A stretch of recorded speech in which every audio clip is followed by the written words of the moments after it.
500 বছর আগে পুরীর শ্রী মন্দিরকে নিয়ে যে ভবিষ্যৎবাণী করা হয়েছিল তা কিন্তু আজকে অক্ষরে অক্ষরে মিলে যাচ্ছে। প্রত্যেকটা কথাই সত্য বলে প্রমাণিত হচ্ছে। বর্তমানে ভবিষ্যমালিকা গ্রন্থটি অত্যন্ত চর্চায় রয়েছে। তার একটাই কারণ, এর আগে কোনো গ্রন্থই এত ভবিষ্যৎবাণী করতে পারেনি। আর সেই গ্রন্থ থেকে উঠে এসেছে 9টি ভয়ানক তথ্য, যা বর্তমান পৃথিবীর সাথে হুবহু মিলে যাচ্ছে। এর সংকেত বার্তা দিচ্ছে পুরীর জগন্নাথ মন্দির। তাহলে বন্ধুরা, চলুন জেনে নিই সেই সংকেতগুলি কী কী। নমস্কার বন্ধুরা, আপনাদের সকলকে জানাই আমার ইউটিউব চ্যানেলে আরও একবার অনেক অনেক স্বাগত। আশা করছি ভগবান শ্রীকৃষ্ণের আশীর্বাদে আপনারা সকলে ভালো আছেন এবং সুস্থ আছেন। উড়িষ্যার প্রসিদ্ধ স্থান অচ্যুতানন্দ দাশের লেখা ভবিষ্যমালিকা গ্রন্থে হাজারো হাজারো ভবিষ্যৎবাণী রয়েছে। আজকের দিনে দাঁড়িয়ে যার বেশিরভাগটাই সত্য প্রমাণিত হচ্ছে। তাহলে কি ধরে নেওয়া যায় এটাই কলিযুগের শেষ? চলুন জেনে নিই যে কোন 9টি সংকেত পাওয়া গেল এই গ্রন্থ থেকে, যা ইতিমধ্যেই জগন্নাথ মন্দিরে ঘটতে শুরু করেছে।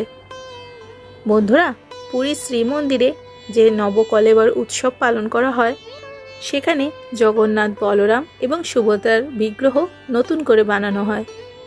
2015 সালে যখন এই উৎসব চলছিল, তখন কিন্তু সেবায়েতদের মধ্যে সংঘর্ষ বেঁধে যায়, যে কারণে সেই কাজটি শুরু হতে 12 ঘন্টা দেরি হয়। অনেক মানুষ কিন্তু এই ঘটনাকে ভগবানের অপমান হিসাবে দেখেন। এছাড়াও পূজারীদের নিজেদের মধ্যে ঝগড়ার কথা মাঝে মধ্যেই শোনা যায়। 1842 সাল থেকে শুরু করে এখনো পর্যন্ত, অর্থাৎ 180 বছরে প্রায় 15 বার জগন্নাথ মন্দিরে কিন্তু পাথর পড়ার মতো ঘটনা ঘটেছে। আহত হয়েছেন অনেকেই। অনেকবার আবার এক একটি পাথরের ওজন 1 টনেরও বেশি ছিল। ফণী নামক যে ভয়াবহ ঝড় এসেছিল, তার ফলে জগন্নাথ মন্দিরের কল্পবৃক্ষ ভেঙে গিয়েছিল। এই কথা হয়তো আপনাদের মধ্যে অনেকেই জানেন। এরপর থেকেই একের পর এক খারাপ খবর আসতে থাকে। আমাদের মতো সাধারণ মানুষের কাছে মাঝে মধ্যেই উঠে আসে বড় কিছু তথ্য। কিন্তু আজ যা তথ্য উঠে এসেছে, এই তথ্য কিন্তু সবাইকেই চিন্তায় ফেলে দিয়েছে। কিছু পৌরাণিক তথ্য দাবি করে রামায়ণে শ্রীরামের বংশ, অর্থাৎ রঘুবংশের আরাধ্য তথা কুল দেবতা ছিলেন জগন্নাথ দেব। এই ধরনের কথা কিন্তু আগে কখনো শোনা যায়নি। অনেকে এটাও বলেন রামায়ণের উত্তরকাণ্ডে ইক্ষ্বাকু বংশের সাথে জগন্নাথ নামের উল্লেখ পাওয়া গেছে। কিন্তু এটা কিভাবে সম্ভব? হ্যাঁ বন্ধুরা, এটাই সত্যি।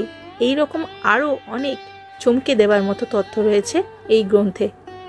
রামায়ণে বেশ কিছু অজানা ঘটনা তুলে ধরা হয়েছে রাজশেখর বসুর লেখা বাল্মীকি রামায়ণে।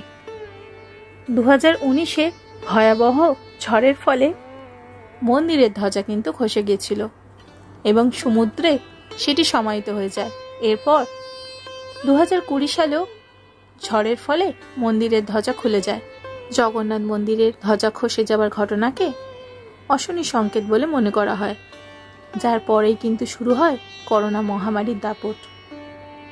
এই জগন্নাথ মন্দিরের চূড়ায় যে বিশেষ চক্র রয়েছে, তাকে নীলাচক্র বলা হয়। অষ্টধাতু দিয়ে তৈরি এই চক্রকে খুবই পবিত্র বলে মনে করা হয়। ফণী ঝড়ের ফলে কিন্তু এই চক্রটি সামান্য হলেও বেঁকে গেছিল এবং শ্রী মন্দিরের চূড়ায় ধ্বজায় আগুন লেগে যায়। এই ভয়াবহ ঘটনায় ভক্তরা এবং সেবায়েতরা সকলেই খুব ভয় পেয়ে যান, যার ভবিষ্যৎবাণী কিন্তু আগে থেকেই করা ছিল। জগন্নাথ মন্দির, যার উপরে একটি পাখিকে উঠতে দেখা যায় না, কিন্তু প্রায় 2 বার মন্দিরের চূড়ায় মাংসাশী পাখি যেমন বাজ এবং চিলকে উঠতে দেখা গেছে, যা কিন্তু এর আগে কখনো দেখা যায়নি। এটা কিন্তু নিঃসন্দেহে ভয়াবহ অশনি সংকেত। আজ পর্যন্ত বহুবার নিউজ এবং পত্রিকায় দেখা গেছে এই ধরনের খবরগুলি। এমনকি মন্দিরে দেখা গেছে রক্তের চিহ্নও, যেটি সম্পূর্ণভাবে আগে থেকে করা ভবিষ্যৎবাণীর সাথেই মিলে গেছে। এর মানে কি কলিযুগ শেষ হতে চলেছে? সেটা এখন সময়ই বলবে। কিন্তু প্রত্যেকটি কথা অক্ষরে অক্ষরে গ্রন্থের সাথে মিলে গেছে। তাহলে আজকের ভিডিও আমি এখানে শেষ করছি বন্ধুরা। ভিডিওটা ভালো লাগলে অতি অবশ্যই একটা লাইক করবেন এবং কমেন্টে প্রভু জগন্নাথের আশীর্বাদ লাভ করতে অবশ্যই লিখবেন জয় জগন্নাথ। সকলে ভালো থাকবেন এবং সুস্থ থাকবেন। আর জ্ঞানত যে কোনো পাপ করার থেকে নিজেকে বিরত রাখবেন।